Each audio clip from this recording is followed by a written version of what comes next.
Hello, everyone. My name is Devan, and I'd like to welcome you to the Sex, Drugs, and Jesus podcast. I got my homie Dillan Gay here with me today from the Sober Gay podcast. And yes, Gay is his real last name. He was at the start of each of his shows. How the fuck are you, my friend? I'm wonderful. How are you?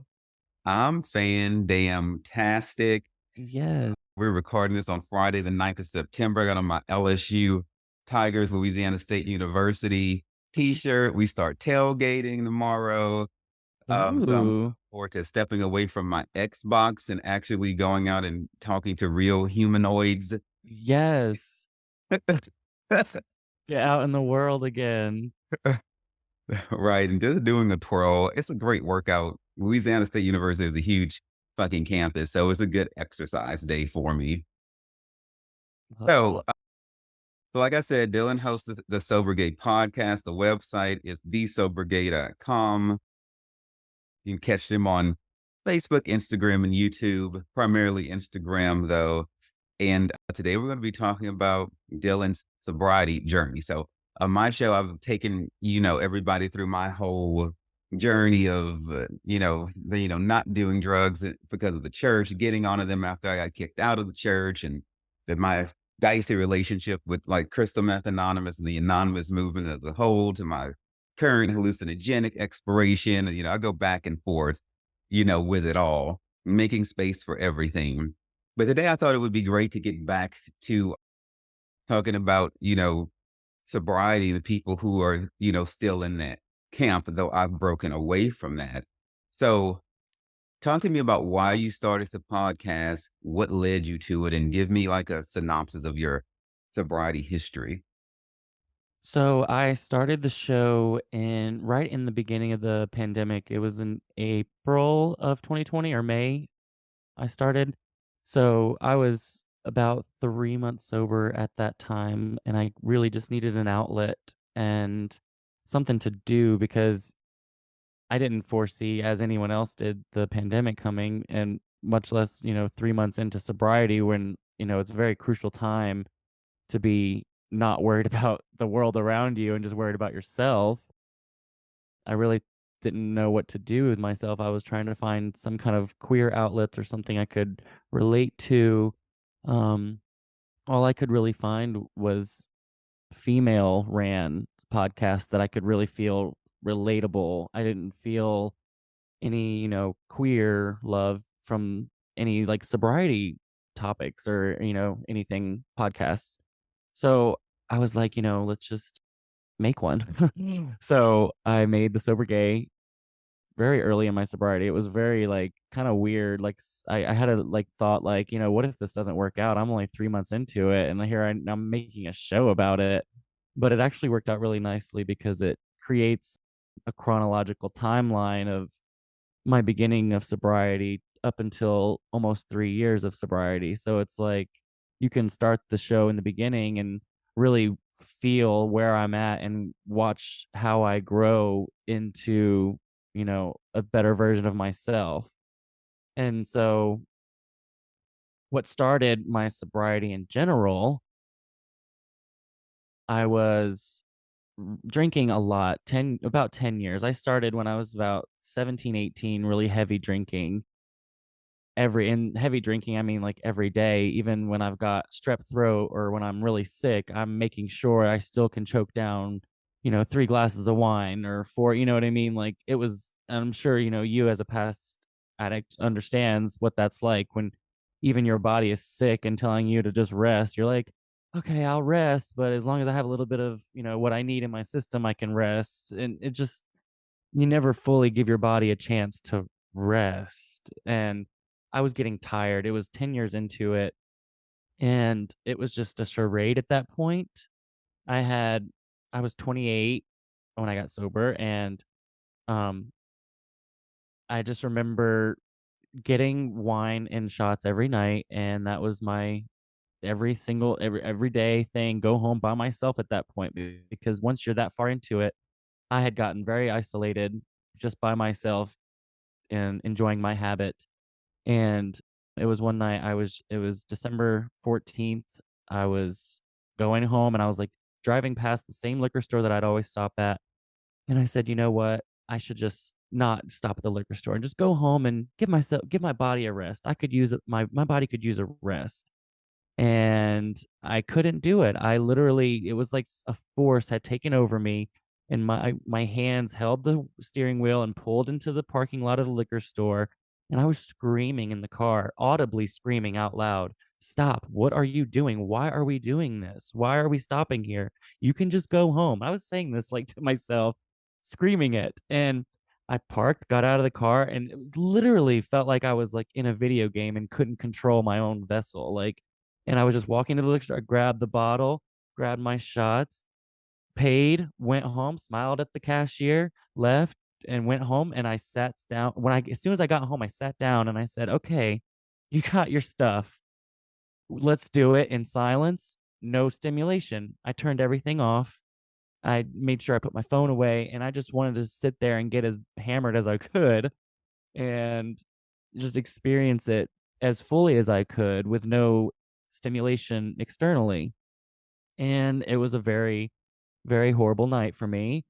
I mean, just sitting there in silence with myself and my thoughts, it was one of the first times I had been able to just sit with my thoughts without something drowning it out. And to be all drunk, it was just miserable. I was so sad. It's just, I felt all of the sensations. I felt dizzy. It's like things I had never felt from the alcohol before.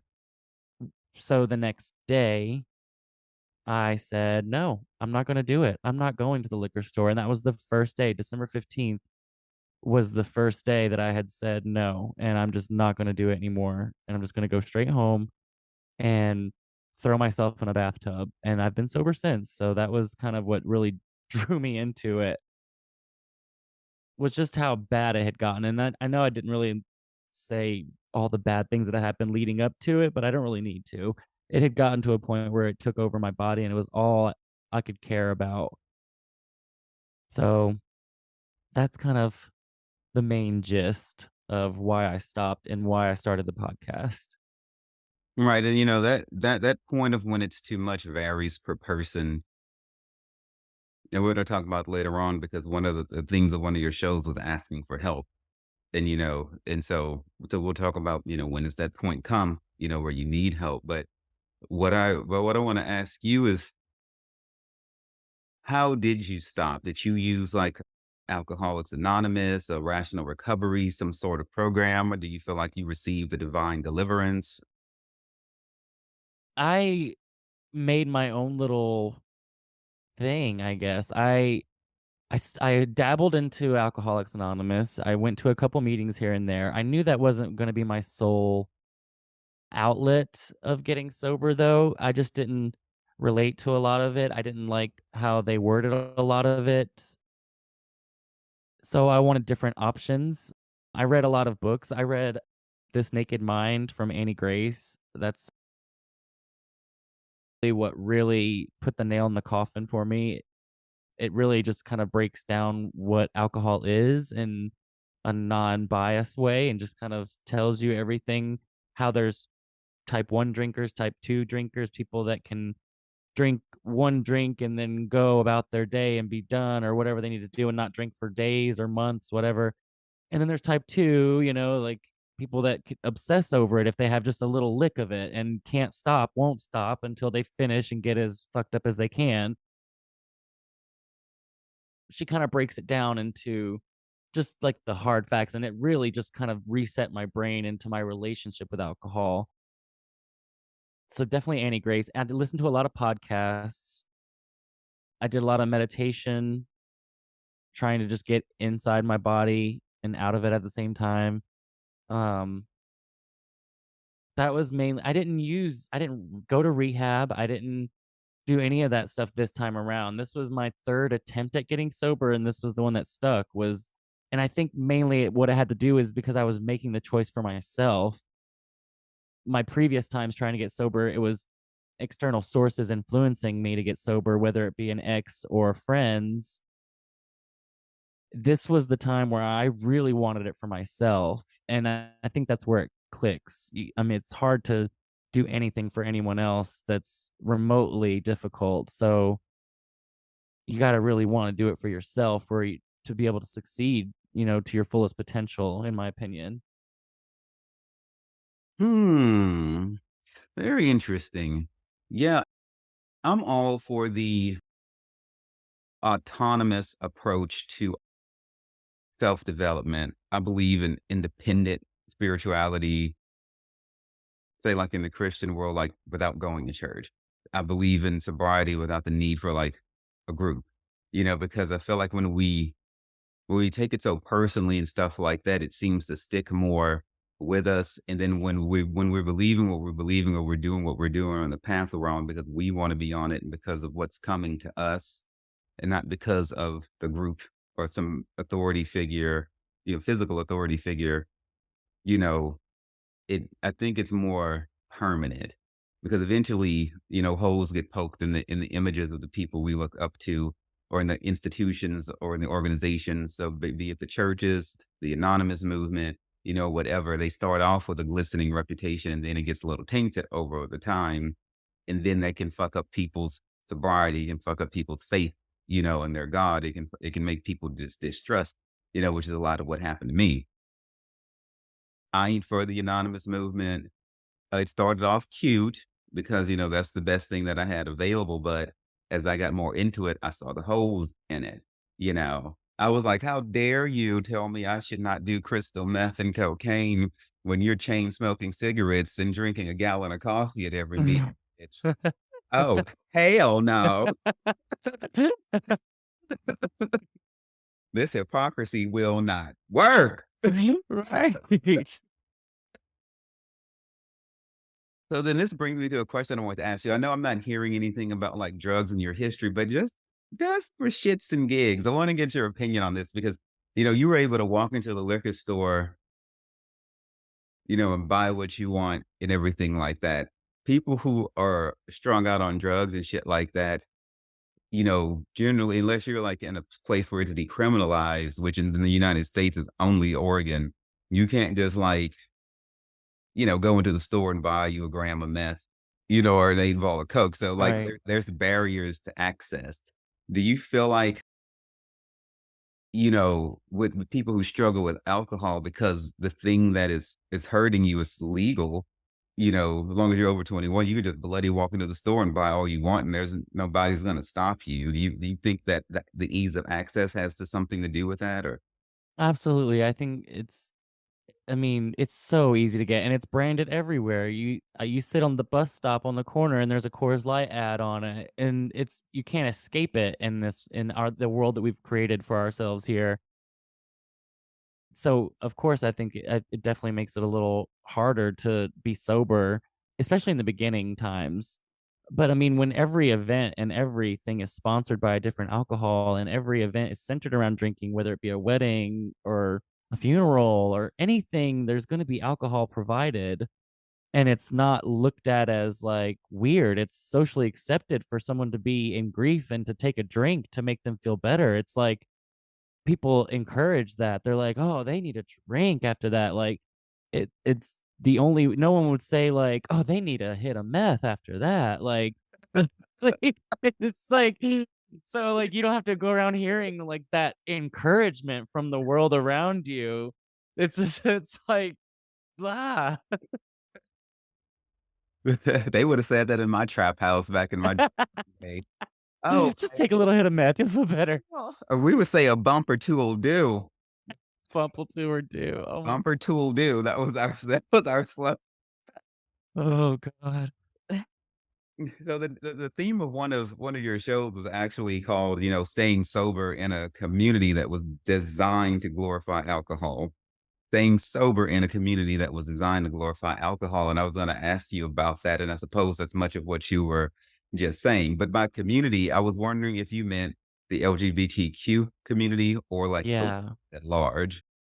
I think especially it's targeted towards the LGBTQ community, just like any nightclub or anything, that's the safe space for queer people is a nightclub that's full of alcohol, and it's just always around the culture. It's just I can't.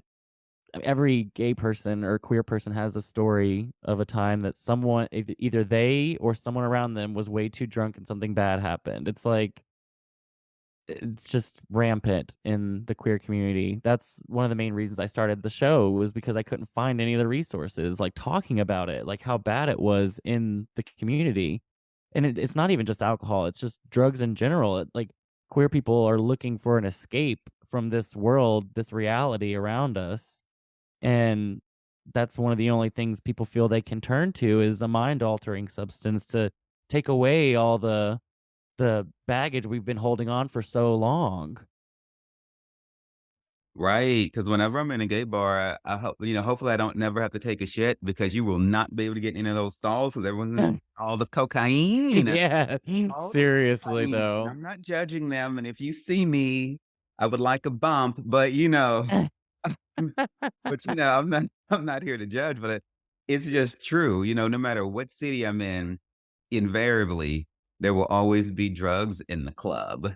Right. Now, when you've been on the bus or whatever the case may be, and you've seen the corona signs, and God forbid, taco vodka. Oh, Lord, if you're gonna put something in your body, at least have some decency, girl.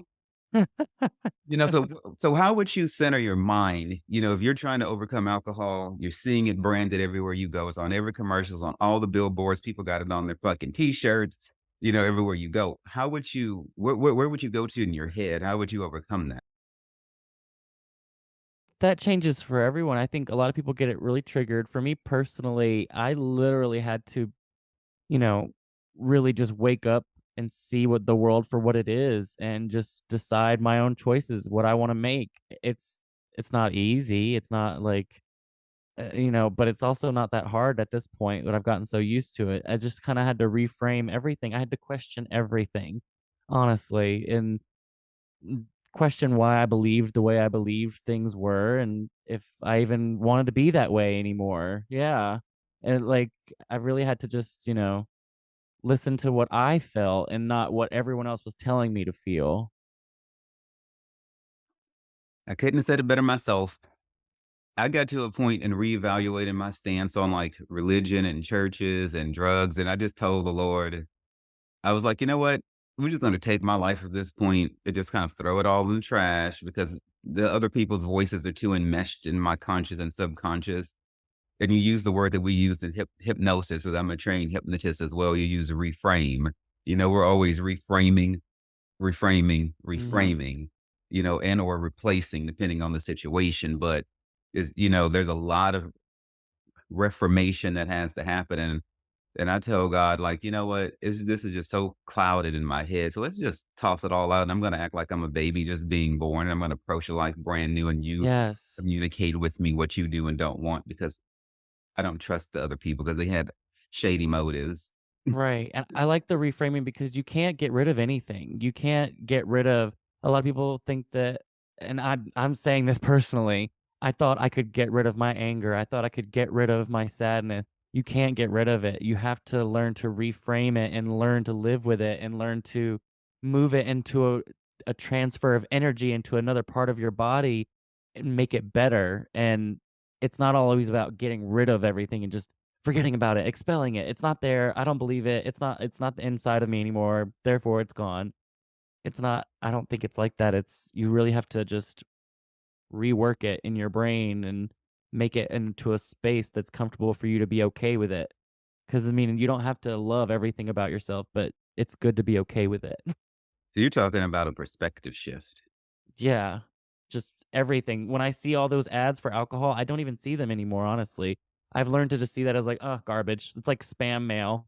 You don't read through every single spam mail like title. It's like, nah, you just know, you see it instantly and you're like, that's spam. I don't need it. You You just might want to, right? You might want to look into training as a hypnotherapist. Is what you're talking about doing is the exact sort of stuff I learned in school. oh, really? Right. Intuition. Yeah. Like reframing, replacing. Like so if someone comes to us for a hypnosis to work on, say, smoker cessation, they don't want to smoke anymore.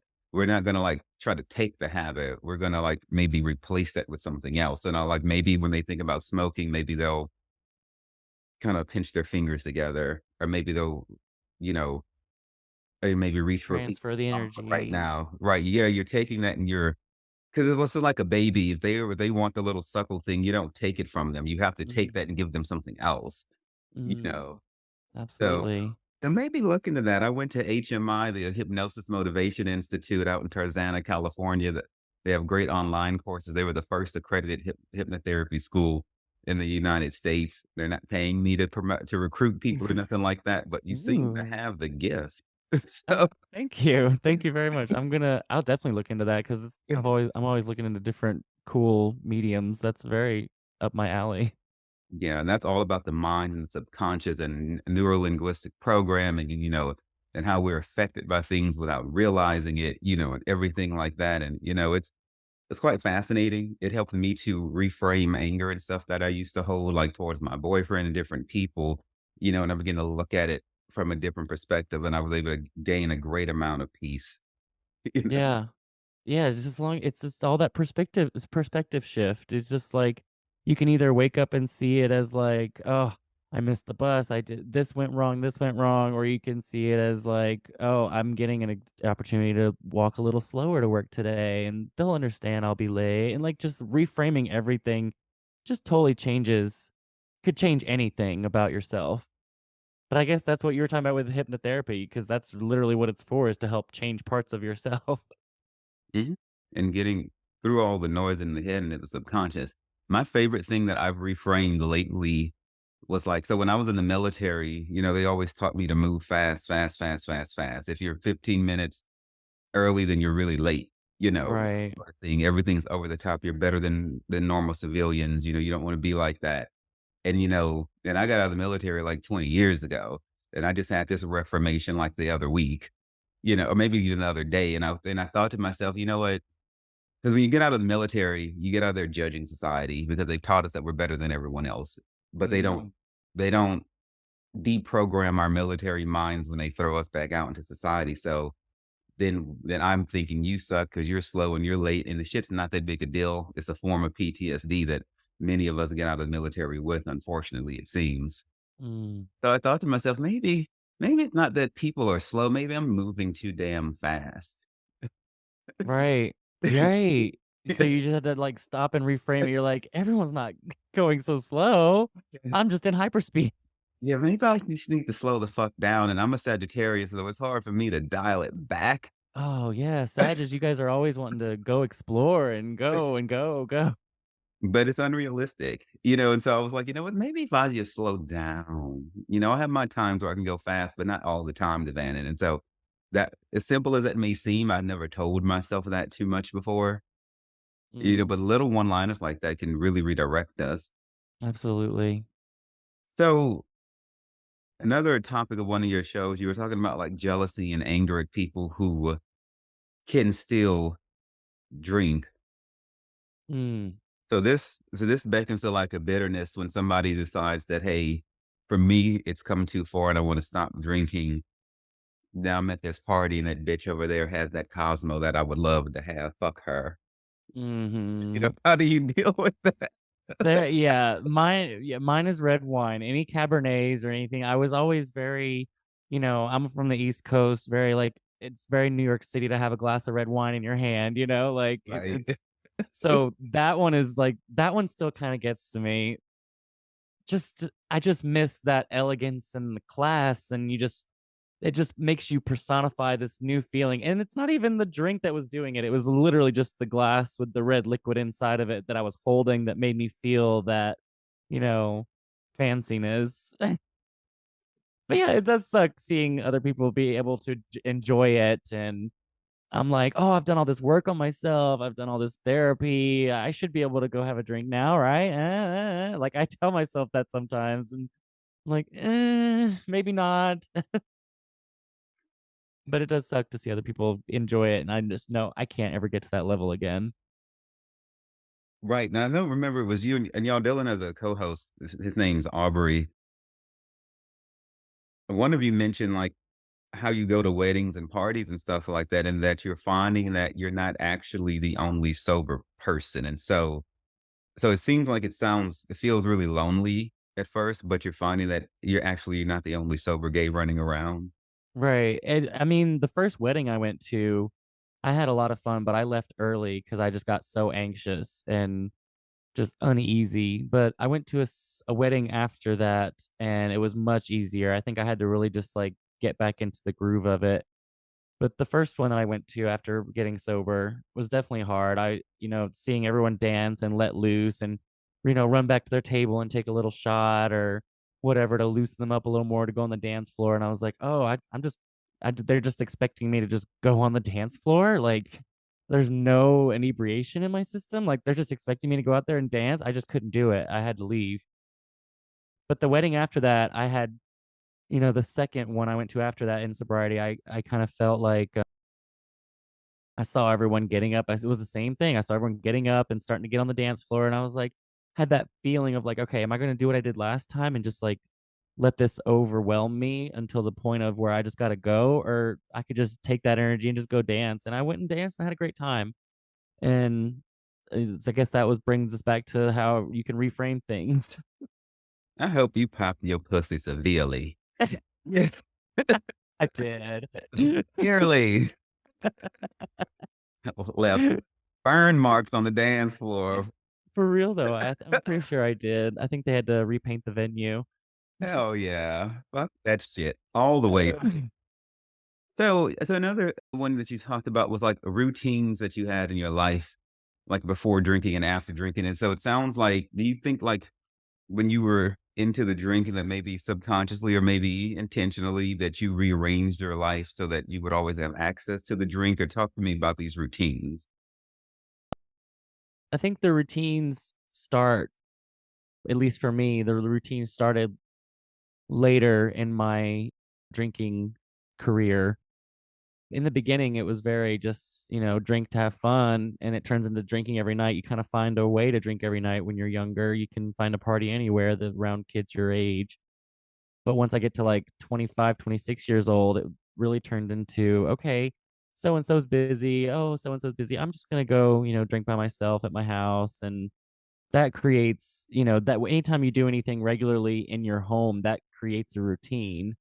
And so, drinking just a little bit to calm my nerves turns into drinking to fall asleep and making sure that I'm blacked out by 10 p.m. if I have to get up early the next day, or if I have to wake up at like 4 a.m. for a flight, I got to make sure get blacked out by like 7 p.m. So I'm like knocked out by 8. It's like those shifts in my routine that I was centering around just drinking and just getting my fix was totally disrupting everything else in my life, but it didn't matter to me as long as I was able to get my fix. Then I could, solve every other problem. But it was always get drunk first, and then, I'll deal with that problem after I get a little buzz. But the catch 22 of that is you get a little buzz, you don't care anymore. So you start to put off everything, and next thing you know, your water gets shut off every other month because you're forgetting to pay the bill here and there. And my electric was getting shut off a lot, not because I didn't have the money, but because I wasn't remembering to pay the bill, or I would see the notice saying it was late, and I'm like, "I don't feel like dealing with that right now. I still have some more time before they'll actually shut me off." And it's like the stupidest things that, like, you don't think about when you have a clear head and you just are living. You're so clouded when you get to that point where you're making those decisions where it's like, I can pay for the light bill right now, but I'm too wasted, or I'm not drunk enough to deal with it, and, then I'm getting too drunk to even deal with the website. So it's like everything's getting pushed off. So I was just pushing off everything for years and years and years and years and years. So it sounds like this routine crept up on you before you realized it. Yeah, yes, absolutely. Good way to say it. It's like, you don't I wasn't just like one day like, "Okay, I'm gonna start my drinking here." It was like all of that stuff kind of happened organically. It was like it happens naturally. It's almost like the way you think like, "Oh, I need to go to sleep now to get my if I wanna get 6 hours of sleep." Like, that was my way of thinking, but for drinking. Like, I gotta start drinking now so I could be drunk by this time. And it's become second nature. But like you said, it was like I didn't go into it with the intent of making these schedules for myself. It just happened. Just happened. Well, I'm glad it Mhm. happened for you. Me too. You know, and I love the transparency of your podcast. And I feel like it's so beneficial to people who are struggling with alcohol because they would not feel alone. There's so much feelings of isolation in this world.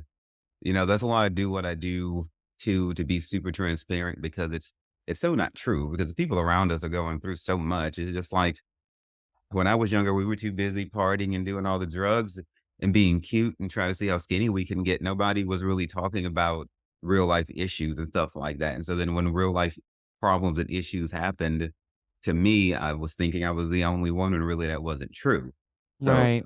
you know, I got to open my mouth for more than sucking dick, y'all. We have to do better. Heather, well, I'm very happy that you're using a good platform for good and spreading your story as well. Yes. And so you talked about FOMO in one of your shows, y'all, and that's fear of missing out. So when you start, it sounds like when you first started the sober journey, maybe you thought that there were some places you wouldn't be able to go anymore, that you think you might lose some friends. What did you think you might miss out on? I My biggest thing was weddings. I talked about before. That was like I didn't know how to like go to a wedding or anything like that. And like just like the fear of missing out of just going to, see friends at clubs and bars and things like that because it is such a popular destination for socialization is to just go and drink. So I was, unfortunately I did lose a lot of friends just because that's wasn't my main topic of interest anymore. So I did miss out on a lot, but at the same time I think I gained, more about myself learning. I tried not to polarize everything as such good and bad. I didn't think of it as like a bad thing. It's just it is what it is. But the fear of missing out is still there. But that's always just gonna be like humans are curious by nature. We're always gonna be like, what could have been if I did this or if I was still drinking, where would I be? Would I be, living my life to the extent and doing all the things that I fear I'm missing out of because I'm not drinking? And then I kind of stopped thinking about it and when I frame it that way. Hmm. How did it feel to lose friends? Did you feel hurt, betrayed, relieved? Kind of a mixture of all of that. It's in the beginning, you're like, you kind of think like everyone's going to support me on my journey. All my, but I had a lot of drunk friends. Like that's what they did. And a lot of them did support me and most of them did openly say like you're doing the right thing. This is good for you. But naturally just because we're not hanging out, it just kind of disappear and they fade away, and then you kinda get that feeling of, like, a little bit afterwards, you're getting angry because 'cause you're like, "Well, damn, I haven't talked to that person in 2 months, and I bet you damn well it's because 'cause I'm not drinking," and then you start to get that feeling. Then that does, give you a sense of, like, feeling betrayed by people you once trusted. But, I mean, that's like you said, then you move on kind of into the next phase, and you're like, "Okay, you know what? I'm relieved. This is for the best, I'm gonna do me. I can, you know, take this time to focus on me and not worry about them." I don't like to think of it as I lost a lot of friends though, because they're still there. Social media, you don't really lose anyone nowadays. They're still there.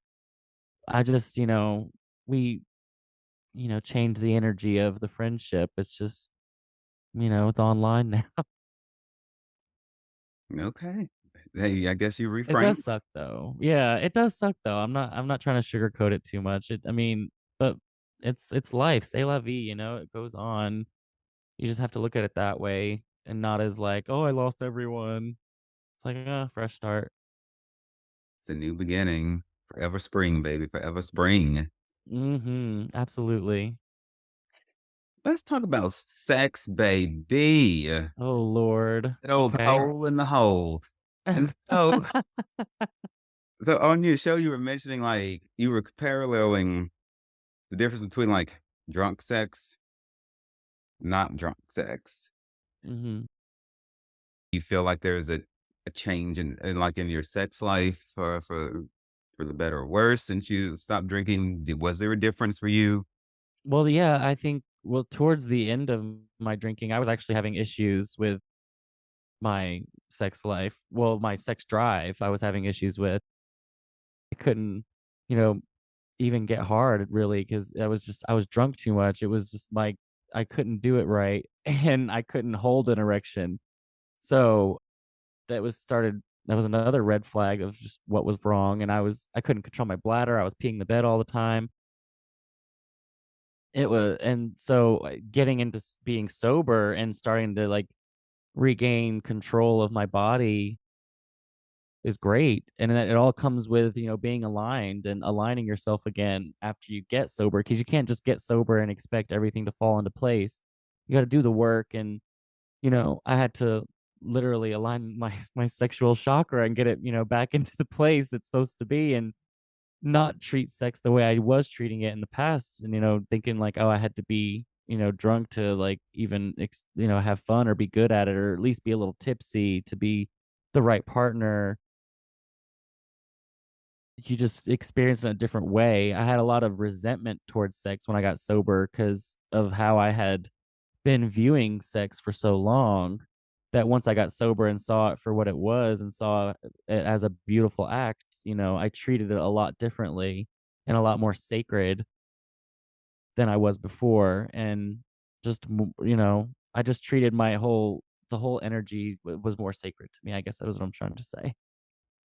It is great though. It's much better experience for me now that I'm more in tune with it than before, where it's kinda just like a wham bam, thank you, ma'am. Now I feel like, you know, when I experience it now, it's, very much a spiritual experience and fully engaging all of my body into this act, if that makes sense. Yeah, all of your body, all of your breathing, all of your awareness, all of your consciousness. Yes, yeah. I'm not, like, putting my consciousness somewhere else and putting my body on autopilot. It's like, I'm in my body experiencing it. Okay, I'm here for the conscious love making and sexual explorations and experiences and things. Right, right. There was a time, though, I was celibate for a long, long, long, long time, like, years, because of I just couldn't do it, I didn't want to, and I you know, just body image issues at the time, that's a whole other topic, but it was part of the drinking as well. The celibacy came after you began to get sober, or was it during the drinking? It all kind of blended together towards the end of the alcohol and the beginning of sobriety, that I was pretty celibate and abstaining from relationships and sex. Not Hey, on purpose, it just kind of was happening. I wasn't like I just wasn't seeking it. I've been through that before. You You know, have to be selfish every once in a while and just be like, "You know what? I can't do anything. I just don't wanna do anything with anyone. I just wanna focus on me." I don't view that as selfish. I view that as more like self-sacrificial. Interesting. Oh. I view it as great discipline and great restraint because it's so easy to go get a piece of ass somewhere these days. You can order it like an Uber or a Lyft or some shit. You just open an app and order it, and the ass will come to the door. Like you don't even. But see, I don't know, you say it's like I guess we just see it differently when you say restraint. I never really see myself having to, like, restrain or wanting to, like, restrain myself from, like, going but I've never was like that even when I was a drinker. I was never really, like, promiscuous or, like, wanting to, like, seek out another person's comfort, which I think goes a lot to, like, child trauma history, but that's a whole 'nother topic as well.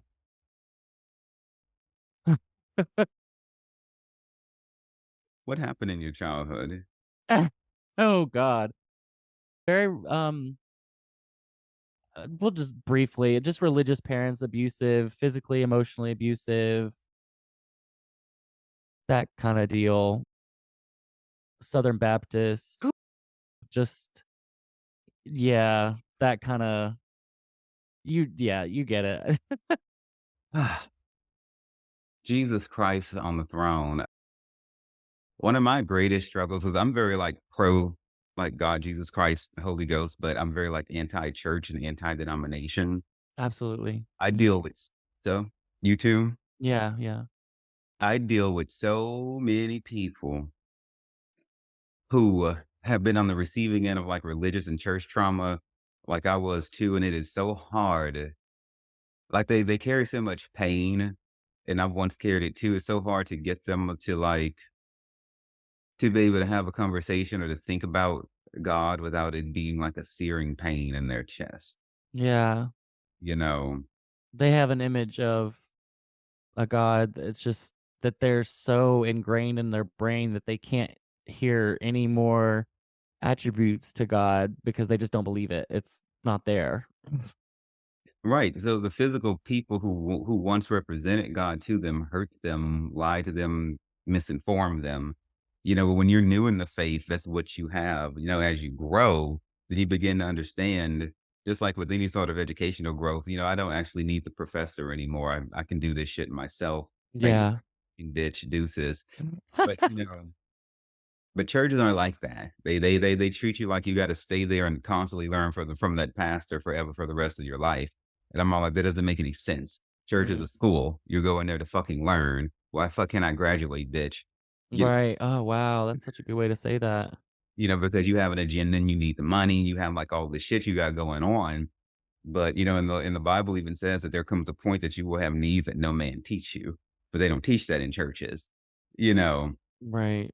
And so I but just feel bad for the Bible. It's been so pick and choose from that it's so it's a book that's used against itself. It's literally just so picked and choose in different religions, like, it's hard. but I wanna encourage my audience and everyone listen like I always do. You know, if it's fuck the church, but don't be like fuck God. You know, Yeah. I made that mistake when I got kicked out of Lakewood Church for not being straight, and I went through like about 5 or 6 years of just silence in between me and heaven because I wasn't as mature spiritually as I thought I was, and I couldn't separate the bad thing that Joel Osteen and his church did to me. I couldn't separate that from God, you know? And so I really, really don't want people to fall into that trap because it was just a very bitter way for me to be living and it did not serve me at all. Mm, Not at right. all. You know, they're gone on writing more books and selling out more arenas and making more millions. And I'm bitter and pissed off at them and, you know, using drugs to numb the pain, not even realizing it. So Mm, So let's talk about hiding drinking. Because one of your shows you talked about that. Now I know what it's like to have a bunch of syringes and pipes and shit that I don't want bitches to find, you know, tucked away or whatever the case may be. But you know, you have, you know, it's not uncommon to go in someone's house and all the bottles are displayed on a beautiful bar. You know, mhm. was there a point that you felt like you had to hide your drinking? If so, why and how did you do it? I didn't hide it most of the time. I've always been very proud of myself and proud person in general, but there was times where I did notice myself starting to hide it. I had a group of or a couple friends live with me for one point when they were in the middle of buying a house, and this is probably like 8, 9 years ago, and this is probably the first time that anyone had ever been on the inside of my life, because I know I was single for so long, and this was someone coming into and, seeing my life and start that's whenever the next day they're like, "Oh, we noticed that you got home last night at, like, midnight, but there's, like, an empty wine bottle in the trash and, like, 2 empty beer cans, like, did you have a little party? Like, what happened?" And I was like, "Oh, no, I just, got off work and came home and drank a bottle of wine and 2 beers." Like, so then the next night, I'm like, "Fuck these people in my fucking house," and I'm, like, hiding, like, stashing bottles away, and I'm like, how dare them? I just wanted to come home at midnight and have a fucking drink and go to sleep, and now they're judging me in my house. So there was a time I started hiding it whenever I was, living with other people, and they actually got to be on the inside, and then I'd start to see the public opinion of what I'm doing is not exactly normal. Oh, I would have read them for filth. I'd have like, no, bitch, we're not doing that. We are not doing that. They were actually the ones that when we were talking about earlier external sources, trying to influence you to go get help, they were actually some of the people that after living with me for a couple months that they wanted me to go get help, and it was a very unsuccessful attempt with me and getting professional help to stop drinking. No, everybody's got to make those decisions on their own. Mhm. Good counselors, good therapists, good mental health therapists always are asking, well, what do you want to do? How do you want to proceed? You know, so that the person always has ownership of whatever direction. The mistakes friends and families make when you're dealing with people who you might consider to be an addict or an alcoholic. I hate those terms. To my Yeah, I same. There's someone in your opinion who does it more than they should, trying to rush them into rehab and into this and into that because you feel like they should. First of all, I think is inherently selfish, and then it's not Mhm. going to work. And it's selfish because the family member or friend are doing it because they want to feel better. They can't stand to see what we're going through. They want that pain to go away. So let's hurry up and shove you into one of these treatment facilities and what the fuck ever. And that's the only honestly just drives a little, like, wedge between the 2 from the person who's using's perspective, at least in my personal experience. It kinda creates, like, some animosity, like, to that person after it's over, especially if it wasn't successful. It's like, "Okay, like, what are you trying to interfere with my life? I'm a freaking adult," and you know what I mean? Hmm. So friends and family, the people who, by your assessment, you think are doing too much, and they may be. The only thing you can do is just be there. Just be like, I'm here if you need anything. You don't have to go support the habits and bring them their meth or their beer or whatever. Mhm. But the judgment ain't gonna work. It's not Right. going to work. Absolutely not. Okay, so then, as I mentioned earlier, I will circle back around to asking for help. So, and I know it's different for everybody, but talk to me about how do we know when it's too much? Is there some sort of sign? Is it an inner voice? Do we clearly, if you can't hold an erection and you're pissing in the bed, that might be an indication? Because with Right. alcohol, I know it can like fuck with your blood pressure too, which can also fuck with an erection. So, what are your thoughts on asking for help and when to know when to do that? I think for anyone, it's just it's such a unique journey that if you're thinking, "If I should ask for help, it's probably time to ask for help." I mean, when I was Googling free rehab, no insurance, like, gay, I can't stop drinking, queer rehab, like, that when you start Googling stuff like that, that's when you probably should start finding help and seeking help, like and I was, like, searching things I would type in the Google search bar Reddit, so I'd get my Reddit results. Reddit, drinking every day, no erection, peeing bed, people like me. Okay. And no, there's no one like that. I can't find that anyone's talking about that. Yeah, no, okay, probably an issue. So then maybe this is like your subconscious, and maybe like your body reaching out, in a way, because like the fingers are doing the typing and the mind is doing the working, but it hasn't yet clicked that the time for help has come somehow. Yeah, I think it's just like I said, it's very personal. There was plenty of times where I wanted to do something about it, and I didn't truly in my heart think I could. I think whenever I gave myself my own confidence, I faked it. I just said, fake it till you make it honestly works with manifestation. I said, "I got this. I'm the shit. and then that helps me. That helped me a lot. Just like not talking so down upon myself and telling myself, "Oh, but you need it. But you can't do without this. You can't do without this." And instead just being like, "You got this. You're fine. You're great. You're doing perfect. You're able to," just reframing the way I would talk to myself in the little voice in my head, just, telling him to stop saying mean things and just start saying only nice things and try and just make it a little better in my head and clear out the cobwebs a little bit. I think that helped a lot. Whatever you can do. And another thing Right. that will help people a lot is listening to the Sober Gay podcast. Yes, please. God knows we need alternatives to the anonymous movement. Okay, so then the last thing we want to talk about, we'll end it on a super positive note, like some Oh. sober celebrities you look up to. Ooh, who I love RuPaul. I mean, RuPaul, I'm not a I love RuPaul's show. He used to have a show, a podcast called What's the Tea? And I used to love listening to him talk about his sobriety and like the way he taught me one of my favorite, comebacks to when someone offers me a drink now.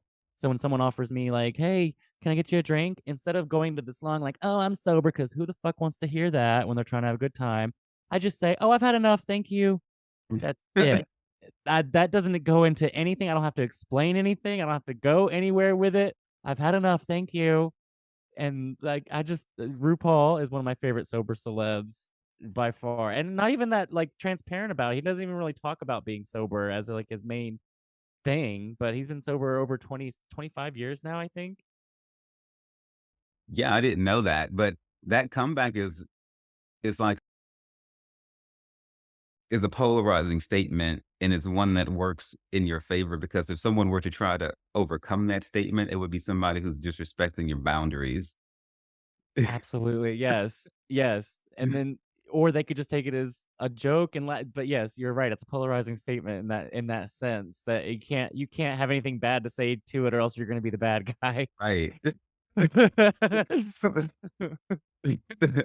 Absolutely. So I love that. I love everything about that. And "No, so thanks, I've had enough." No further explanation. right. Now that enough may have been 20 years ago that I've had enough, but you don't need to know all that. Yeah, yeah, right. Okay, so you see people, even the rich and famous, are celebrities. A lot of times in Hollywood, you know, they catch a bad rap. When we see, and God bless her, like Miss Lindsay Lohan, Mm. or certain people. But not everybody, in Hollywood is on like their fifth and 10th DUI. Some people Yeah, actually don't do drugs. And, you see a lot of movies like Studio 54, the Andy Warhol Diaries, whatever it is that you want to watch. And there's always a lot of drugs and alcohol, the way Hollywood is glamorized, but not everybody, even on the big screen, drinks or takes drugs. right, it's there's a lot of people don't even realize that. We made an episode going through all of the people that were sober, and I can't remember a lot of the names off the top of my head right now for some reason just because I'm not very good versed on a lot of celebs unless I care about them. But there are so many out there that don't drink or do anything, and they still just get their job done. That's not to say they're not doing every one now, honey. We're Right, right. talking about getting your freak on. Holly weird.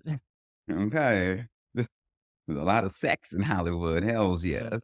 right. Okay. So that wraps up our delicious discussion here, but I'll let you go ahead and have the last word of wisdom, whatever you'd like to say to this globe. Oh my goodness. Wow, I think my last word of wisdom that I would just like to share with the world is to always think for yourself and question any feelings that you don't feel are right. And that can work with anything. Amen and amen. Y'all, his name is Dillan Gay from the Sober Gay podcast. The website is thesobergay.com. You can find them at that website on Facebook, YouTube, but primarily Instagram. I look forward to having Dylan back on the show. Thank you so much for coming on today. Have a rocking weekend, my friend. Thank you. You too. Thanks for having me. Thank you all so much for taking time to listen to the Sex, Drugs, and Jesus podcast. It really means everything to me. Look, if you love the show, you can find more information and resources at sexdrugsandjesus.com or wherever you listen to your podcasts. Feel free to reach out to me directly at Devanin at sexdrugsandjesus.com and on Twitter and Facebook as well. My name is Devanin, and it's been wonderful being your host today. And just remember that everything is going to be all right.